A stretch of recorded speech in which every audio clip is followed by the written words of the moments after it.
qui par leur travail, leur savoir-faire, leur humanité, écriront une nouvelle page d'histoire entre les deux pays. Ce d'autant plus, la coopération décentralisée, par sa simplicité, son pragmatisme, a permis que le nom de Toussaint Louverture et d'autres héros haïtiens fleurissent sur certains bâtiments publics, pas seulement à Pontarlier, au Fort-de-Joux, dans les Antilles françaises, mais aussi en banlieue parisienne. Mesdames, Messieurs, quand on regarde l'histoire entre les deux pays, il n'y a pas que Toussaint Louverture qui symbolise les relations entre les deux pays. Il y a aussi Thomas Alexandre Dumas, né à Jérémie, en Haïti. Le hasard historique veut qu'une statue érigée en l'honneur du général Dumas, qui a participé à toutes les guerres napoléoniennes, soit érigée en face de notre consulat général de la République d'Haïti à Paris dans le 17e arrondissement. Beaucoup de Français ignorent que le général Dumas, le père de tous les Dumas, était né en Haïti.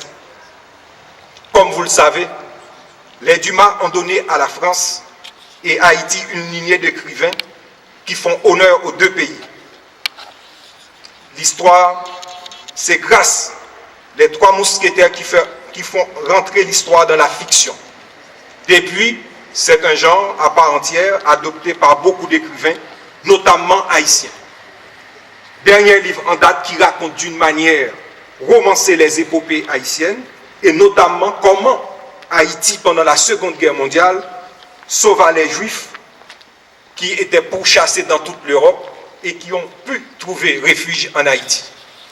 Dois-je rappeler ici, Haïti était le seul pays au monde pendant la Seconde Guerre mondiale qui a changé sa législation afin d'accorder la nationalité haïtienne à tous les Juifs qui en avaient fait la demande.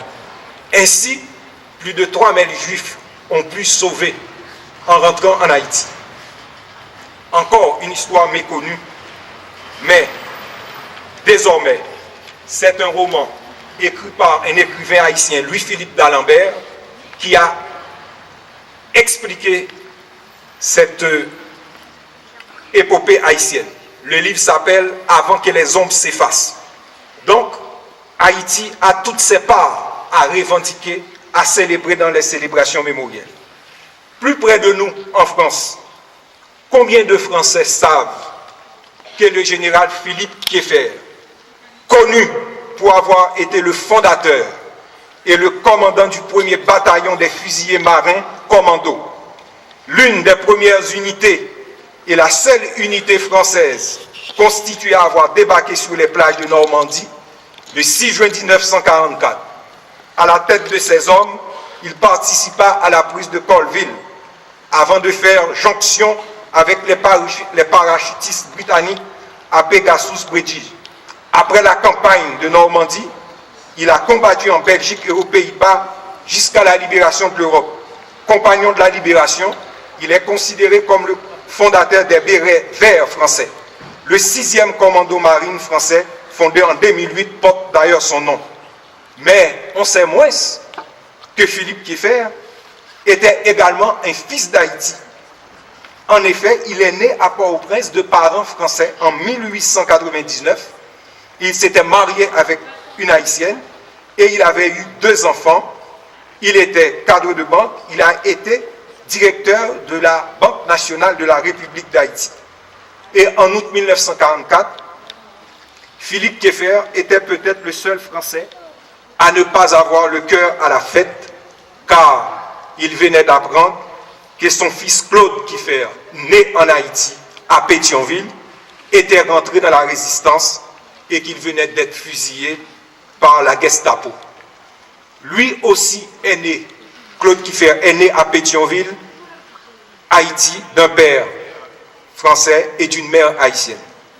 Claude Kieffer avait 28 ans lorsqu'il a disparu dans les gouffres de la Seconde Guerre mondiale. Il en est de même, mesdames, messieurs, pour Tony Blancourt, né à Jacmel en 1921, de parents français, résistant dès la première heure de l'occupation nazie. arrêté au quartier latin en janvier 1942, il est exécuté quelques semaines plus tard au Mont-Valérien.